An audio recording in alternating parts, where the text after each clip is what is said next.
Ada, bilasizmi nima? Nima? Bizani shaharga sirk kelyapti. Xo'sh keyinchi? Iltimos, ada, sirkka olib boring. Yo, rahmat o'g'lim, o'zi haftada bir kun dam olaman. Sanada joning juda ham charchadi va bugun dam olishi kerak. Lekin ada, Men senga dam olishim kerak dedim. Undan ko'ra bor o'yindan so'ra. Balki u sen bilan borar. Chunki men bormayman. lekin oyim aytuvdilarki, siz men bilan borishingizni. O'yin bo'tta boshliq emas, bo'tta boshliqmanman va men hech qayoqqa bormaymiz dedim.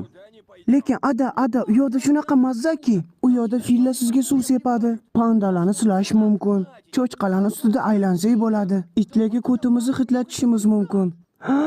Erta eng muhim shou bilasizmi nima? Erta mammalari katta yalang'och ayol yo'lbars ustida aylanadi. Aylanadi? Yo'lbars ustidami? Ha, Xo'sh, bo'lmasa ketdi o'g'lim. Ato ading anchadan beri yo'lbarslarni ko'rmagandi.